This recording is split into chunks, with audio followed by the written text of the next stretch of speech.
Alléluia. Alléluia. Dieu est-il ici présent? Jésus est-il ici présent? Jésus est-il ici présent? Mes frères et mes sœurs, j'ai retenu l'essentiel qui a été dit hier par les trois pasteurs.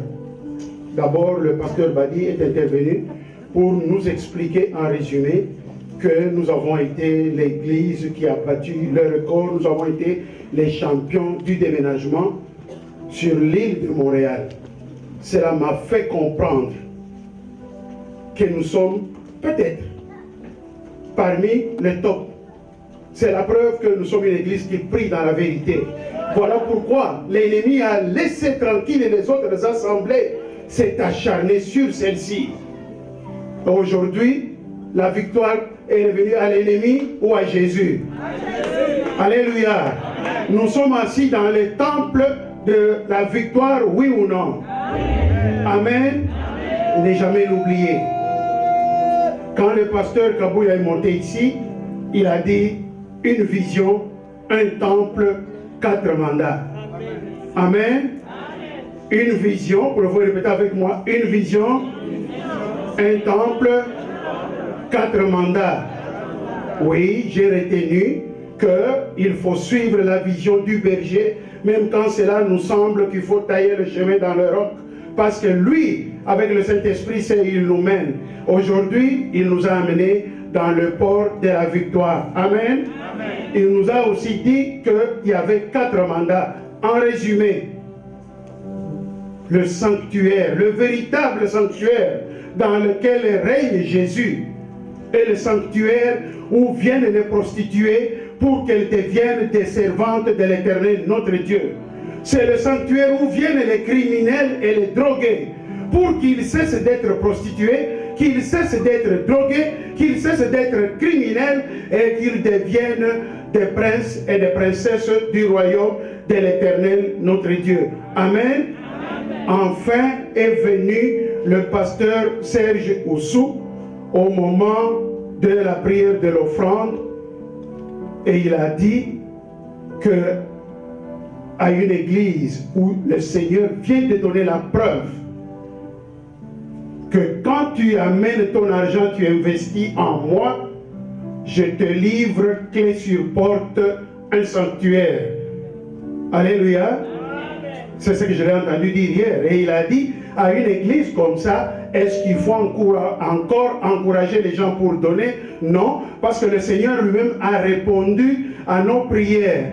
Le Seigneur a répondu à l'argent que nous avons donné et il a donné l'objectif pour lequel nous avons donné cet argent-là. Maintenant, c'est à nous de faire preuve de maturité spirituelle pour bien conserver la réponse à nos prières. Amen. Alors, nous allons lire aujourd'hui. Le texte d'aujourd'hui, nous allons lire dans le livre de Luc, au chapitre 13, nous allons lire du verset 10 au verset 17. Voici ce que dit la parole de Dieu. Jésus enseignait dans une des synagogues le jour du sabbat. Et voici, il y avait là une femme possédée d'un esprit qui la rendait infirme depuis 18 ans. Elle était courbée et ne pouvait aucunement se redresser. Lorsqu'il la vit, Jésus lui adressa la parole et lui dit, « Femme, tu es délivrée de ton infirmité. » Et il lui imposa les mains. À l'instant, elle se redressa et glorifia Dieu. Mais le chef de la synagogue, indigné de ce que Jésus avait opéré cette guérison un jour de sabbat, dit à la foule, « Il y a 6 jours pour travailler. Venez donc vous faire guérir ces jours-là, et non pas le jour du sabbat. » Hypocrite, lui répondit le Seigneur, est-ce que chacun de vous, le jour du sabbat, ne détache pas de la crèche son bœuf ou son âne pour le mener boire? Et cette femme, qui est une fille d'Abraham, et que sa tante est née liée depuis 18 ans, ne fallait-il pas la délivrer de cette chaîne le jour du sabbat? Tandis qu'il parlait ainsi, tous ses adversaires étaient confus et la foule se réjouissait de toutes les choses glorieuses qu'il faisait. Amen. Le titre du message de ce matin, c'est « Jésus-Christ est venu délivrer les captifs ». Je répète, Jésus-Christ est venu délivrer les captifs. Amen. Et nous allons examiner ce message en 2 volets qui correspondent aux 2 rôles que nous voyons Jésus jouer. Le premier volet, c'est Jésus seul délivre. Alléluia. Jésus seul opère la délivrance. Deuxième volet, Jésus et les 5 catégories de personnes. Alors, notre objectif, c'est que nous puissions tous acquérir et conserver la maturité spirituelle. Amen.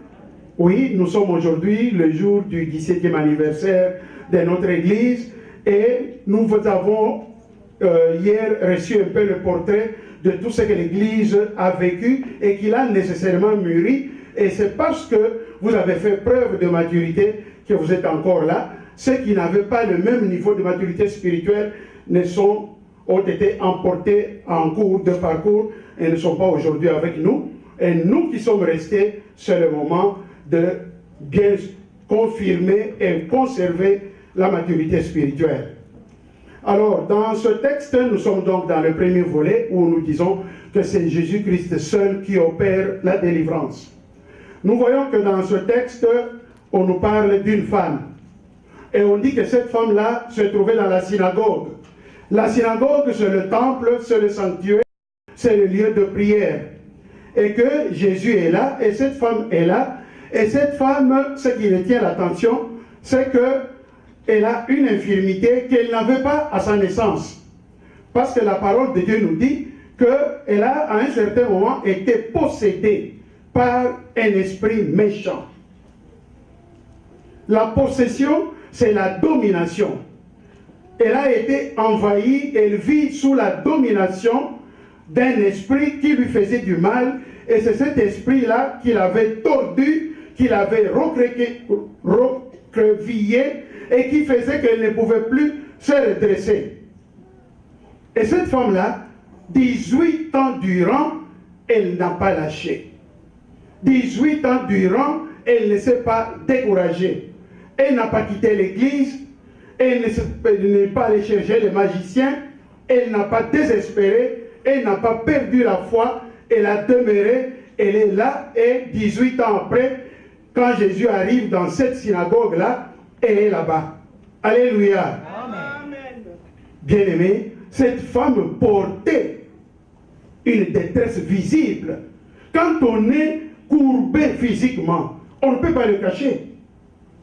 Et elle ne pouvait pas le cacher. Et son infirmité, sa possession, sa domination par Satan était visible et était manifeste. Cela attirait les regards. Cela détournait parfois les regards.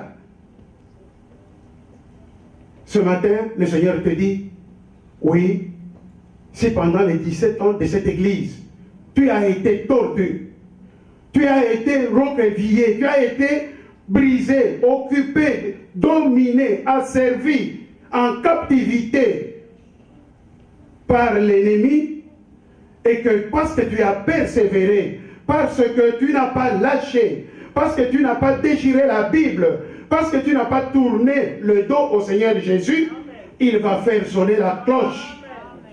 Avant de traverser l'année là, tu vas être redressé comme cette femme a été redressée.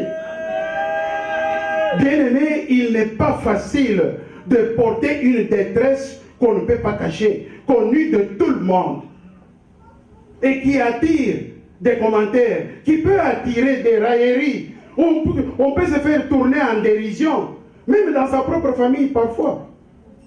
Ah, mais comment ça, dans toute la famille, c'est seulement à elle que cela est arrivé? Pourquoi c'est seulement lui? Ah, lui-même, c'est ce qu'il a fait. Hein? Alléluia. Mais si tu es courbé, si le monde te rejette, si le monde te juge, si le monde veut que tu marches tête baissée, le Seigneur, lui, il est celui qui est venu délivrer les captifs. Tu es en captivité et Jésus a quitté les splendeurs des cieux et descendu sur cette terre justement pour ceux qui ont besoin d'être redressés, ceux qui ont besoin d'être délivrés seulement. Il ne faut pas se tromper de maître de l'œuvre. Il ne faut pas se tromper du spécialiste. Il ne faut pas se tromper de la personne la plus compétente. Jésus-Christ, dans cette synagogue, n'a pas mis une pancarte qu'il y avait un séminaire spécial délivrance rapide. Non. Et quand il procède à la délivrance de cette dame, Jésus-Christ n'a pas crié. Jésus-Christ n'a pas sauté. Jésus-Christ n'a pas eu recours à un mouchoir blanc. Il n'avait pas non plus une veste avec laquelle il tapait la femme. Il ne lui a pas donné des coups de tête. Et Jésus-Christ n'a pas fait le procès de la famille de la femme. Il n'a pas dit, tante Rebecca sort. Non. Il n'a pas dit, oncle Judas va-t'en d'ici. Non. Il n'a pas dit à cette femme-là, ah, mais c'est ta faute, hein? C'est parce que tu continues à aider tes parents, comme ils sont sorciers, voilà pourquoi tu es courbé. Mon frère, ma soeur, la maturité spirituelle, ne nous sommes pas trompés. Il y a des doctrines du monde présent qui disent que non, les parents là, c'était juste pour nous mettre au monde. Une fois qu'ils nous ont mis au monde là, qu'ils nous ont fait grandir, aussitôt que nous avons grandi, d'abord, on enseigne là-bas que l'élévation, quand Dieu nous élève, cette élévation-là, elle est seulement sociale. Elle se compte en nombre de capacités, de vitesse de l'auto que vous conduisez, du nombre d'immeubles, tout ça que vous possédez, des bateaux, des trains, etc. C'est ça l'élévation. Alléluia. Cette femme vient d'être élevée par Jésus. Voici la véritable élévation. Nos parents ne sont pas des sorciers. Alléluia. La sorcellerie était un esprit. C'est un esprit meurtrier. Est-ce qu'on peut délivrer quelqu'un de la sorcellerie? Jésus-Christ est venu délivrer les captifs. Ce temple-ci, on a dit il y a 4 mandats. Quand les sorciers vont venir ici, ils vont être exorcisés. Ils vont être délivrés par la puissance du nom de Jésus. Et leur délivrance va attirer des multitudes ici.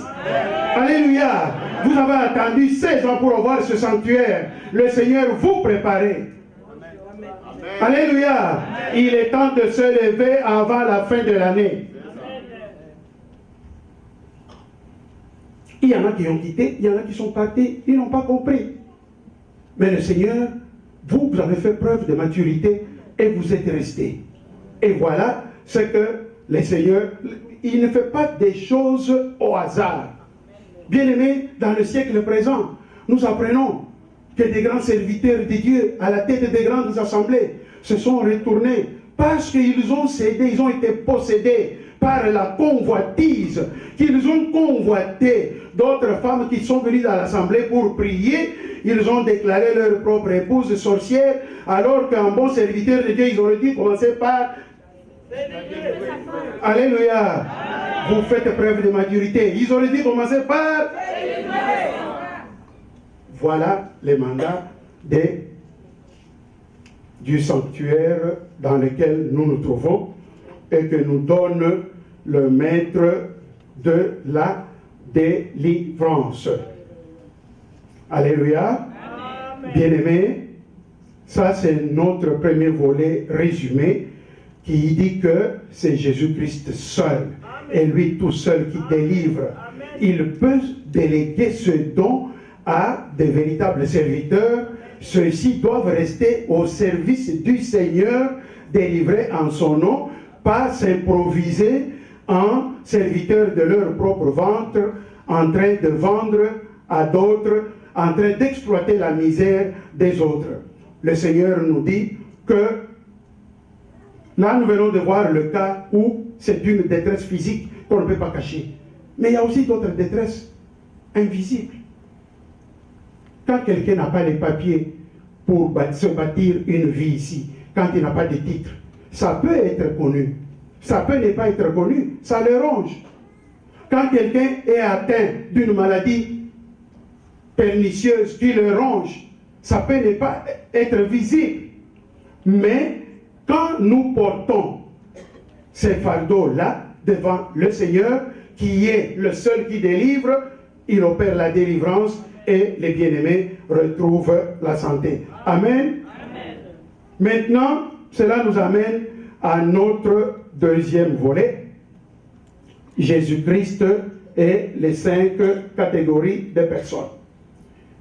Bien-aimés, nous rentrons dans la parole de Dieu, dans le texte que nous venons de lire. Nous voyons qu'à partir du verset 12, lorsqu'il la vit, Jésus lui adressa la parole et lui dit, « Femme, tu es délivrée de ton infirmité. » Et il lui imposa les mains. À l'instant, elle se redressa et glorifia Dieu. Maintenant, les problèmes, les catégories commencent. Cette femme-là, le Seigneur, la Bible nous dit qu'elle était courbée. Ça, c'est la première catégorie. La première catégorie, c'est les courbés. La première catégorie, c'est et les courbés sont les courbés du Seigneur. S'il a quitté les splendeurs des cieux, c'est pour ceux et celles qui étaient courbés. Il a aussi quitté pour des églises que l'ennemi a tenté, à travers nos déménagements là, tenté de nous courber, il n'a jamais réussi. Alléluia. Amen. Vous avez bien compris? Amen. J'ai dit que le Seigneur a quitté les splendeurs des cieux. Il est venu aussi sur la terre pour secourir. Et il y a des assemblées dans lesquelles il les a fait. Hein? L'ennemi, quand il vient posséder quelqu'un, il cherche à porter atteinte à la foi. Et nous, comme arche de Dieu, notre foi a été mise à dure épreuve.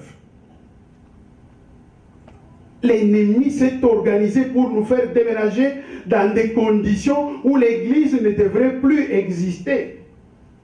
Parce que, qu'est-ce qu'il a cherché? Que nous puissions nous dire, ah, mais si nous prions dans la vérité, mais comment ça se fait que les autres sont stables? Nous, on ne l'est pas. Ah, mais si notre berger, vraiment, c'est la direction du Saint-Esprit qui l'illumine. Mais comment ça se fait qu'on n'est pas stabilisé? L'Éternel, notre Dieu, est le Dieu, maître des temps et des circonstances. En temps voulu, cette femme a attendu 18 ans. Amen. Alléluia.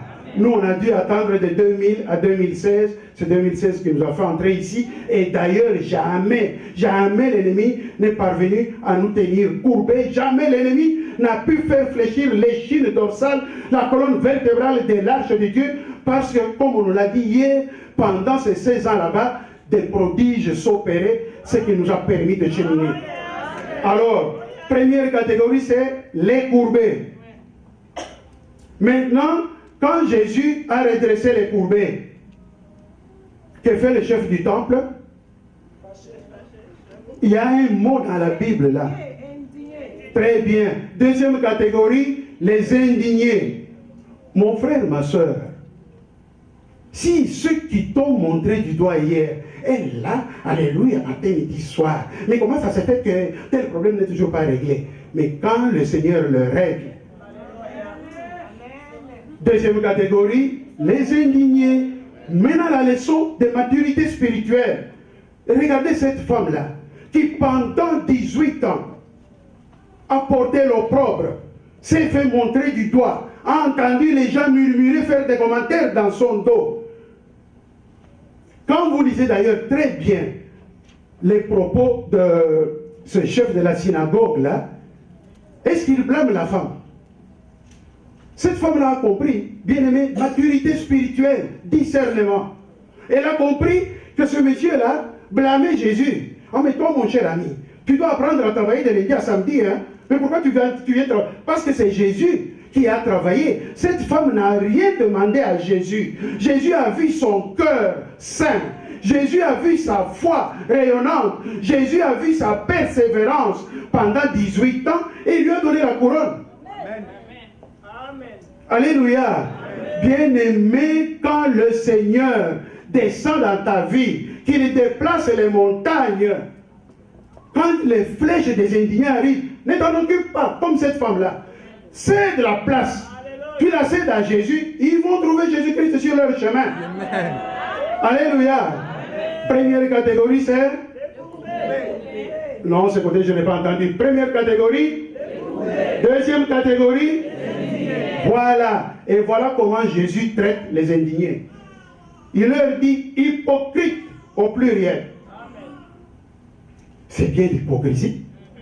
Eux, là, ils trouvent que guérir une descendante d'Abraham, c'est violer le sabbat. Mais le sabbat, c'est quoi?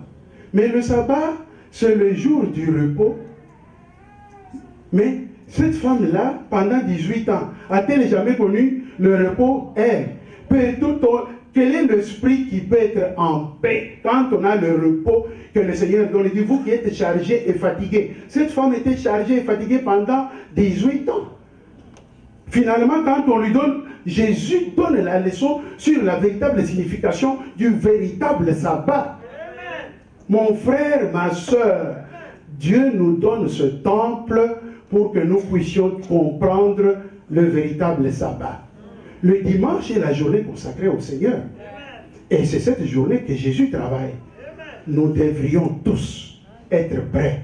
Quand on nous dit, la sœur telle a accouché, elle est dans tel hôpital. Quand nous sortons d'ici, nous faisons comme Jésus. Dimanche, le jour du repos, nous allons saluer la sœur qui a accouché. Quand on nous dit que telle famille pleure, après le culte, nous devions tous faire comme Jésus, passer par là, consoler la famille qui pleure. Quelqu'un m'a entendu? Amen. Quelqu'un m'a bien entendu? Amen. J'ai mal parlé? Non. Première catégorie? Deuxième catégorie? Troisième catégorie? Les hypocrites. Troisième catégorie? Les démons, il faut savoir les dénoncer par son nom. Alléluia. La maturité spirituelle. Et la parole de Dieu continue. Tandis qu'il parlait ainsi, tous ses adversaires étaient confus. Alléluia. Amen. Si cette pauvre femme avait voulu répliquer, elle aurait été broyée par le chef de la synagogue. La parole de Dieu nous dit, tandis qu'il parlait, ça c'est Jésus. Et tous ses adversaires étaient confus. Ça, c'est la quatrième catégorie. Les confus sont les honteux. Voilà. Les courbés sont les courbés du Seigneur. Son Fils a donné son sang pour les redresser. Et quand cela ne vous plaît pas, vous vous comportez comme un indigné. Et Jésus traite les indignés d'hypocrites. Et les hypocrites, finalement, ils portent le masque de la honte. Ils sont confus. Alléluia. Alléluia, peuple de Dieu. Nous sommes à 4 catégories. Numéro 1. Ah, mais on dirait que de ce côté, vous ne m'aimez pas. J'ai mal parlé. Première catégorie. Deuxième catégorie. Troisième catégorie. Quatrième catégorie. La cinquième.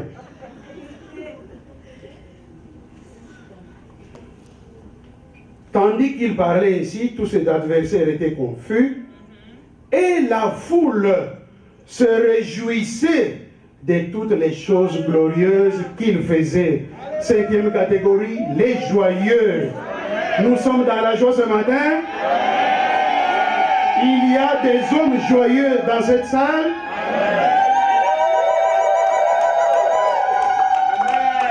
Jésus-Christ est venu délivrer les captifs. Il les a trouvés courbés. Il les a redressés. Il s'est occupé des indignés et les a traités d'hypocrites. Ils sont devenus confus. La femme maintenant qui était courbée, au regard, quand Jésus, il est l'architecte parfait, l'Éternel notre Dieu. Il parachève toute œuvre qu'il a commencée. Alors, il a opéré la délivrance. Et ceux qui ont trouvé que ça ne les arrangeait pas, il leur a réglé les comptes. Et le règlement des comptes est tellement bien fait qu'il y a explosion de joie. Alléluia. Récapitulation générale. Nous avons dit que le message d'aujourd'hui, le titre c'était « Acquérir et conserver la maturité spirituelle ». Amen. Le premier volet, nous avons dit qu'il existe un seul maître qui opère la délivrance. Son nom c'est Jésus. Et nous l'avons vu dans ce rôle-là, de délivrer les personnes qui sont dans le besoin. Pour délivrer, il faut d'abord qu'il y ait le besoin.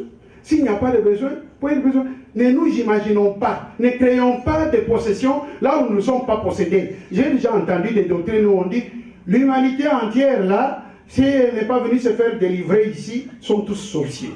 Mais alors là, le Fils de Dieu Tout-Puissant, quand il est venu, ce n'était pas pour délivrer l'humanité. Maintenant, nous arrivons aux 5 catégories. Vous les avez oubliées? Non. Ce côté-là, vous avez oublié? Non. Numéro 1, numéro 2, numéro 3, numéro 4, numéro 5. Est-ce que les joyeux peuvent acclamer l'Éternel, notre Dieu, qui vient apporter la joie dans nos cœurs? Mes frères et mes sœurs, je suis resté personnellement avec un mot de la fin que j'aimerais partager avec vous. Et si je suis dans le tort, dites-moi. À travers le parcours de ce texte, j'ai un peu vu l'arche de Dieu. Une église sur laquelle l'ennemi a aligné son artillerie lourde, a tiré dessus à boulet rouge pendant 16 ans. Et le Seigneur a donné la victoire. Amen. Vous pensez que l'ennemi est content? Non. Vous pensez qu'il n'y aura pas d'indignés? Voilà la meilleure façon pour nous de laisser Jésus régler le problème des indignés, en fait des hypocrites, est la suivante. Suivez-moi. L'ennemi nous a malmenés pendant 16 ans en nous faisant voir, oh, on vous amène un projet irréalisable. Oh, où est-ce qu'on va trouver cet argent-là? Attention, hein, est-ce qu'il y a parmi nous, parce que nous avons acquis ce sanctuaire, quelqu'un a-t-il perdu son logement parce qu'il a amené l'argent dans l'arche de Dieu? Est-ce qu'il y a des familles où les enfants ont été chassés de l'école parce qu'on a investi dans ce sanctuaire? Alléluia. Dites-moi, pourquoi maintenant l'ennemi pourrait venir nous tromper pour que nous puissions perdre ce Dieu? Dieu vient de nous montrer que dans le peu que nous avons fait, il a travaillé avec nous. Moi, j'aimerais, pour terminer, que chacun de nous prépare son enveloppe. Pour que nous puissions, je vais faire venir le pasteur Badi pour qu'il puisse prier. Pour que nous puissions tous se livrer à Satan. L'esprit de pauvreté. Il cherche à nous induire en erreur. Oh, mais ne donne pas aujourd'hui. On ne va pas perdre. L'hypothèque sera toujours payée. Il y aura toujours quelqu'un qui va payer. Alléluia. Ce bâtiment, on a dit 4 mandats, c'est aussi l'état-major des forces célestes. Et l'ennemi cherche à, quand on combat une armée, on cherche à leur arracher leur état-major. Quand on arrache l'état-major, la troupe fuit en débandade, il n'y a plus de centre de commandement. Alléluia. Bien-aimés, est-ce qu'on peut nous donner les enveloppes? Est-ce que vous pouvez accepter de préparer votre enveloppe? Est-ce que ceux qui peuvent aller déjà à Interact peuvent commencer? Absolument. Quand nous donnons aujourd'hui, comme a dit hier le pasteur Serge Oussou, nous, on est des matures spirituels, ce n'est plus à nous. Nous n'avons plus besoin qu'on vienne nous encourager. Donnez, donnez, donnez. Non. Nous avons vu, nous avons ici le monument de la victoire, l'état-major des forces célestes, le sanctuaire de la délivrance. Et nous avons appelé le Seigneur à venir régner ici. Et il nous dit, quand nous donnons pour que ce lieu demeure, qu'il soit conservé jalousement, il va passer par l'épée tous les petits indignés, il va en faire des hypocrites et des confus, et nous serons dans la joie.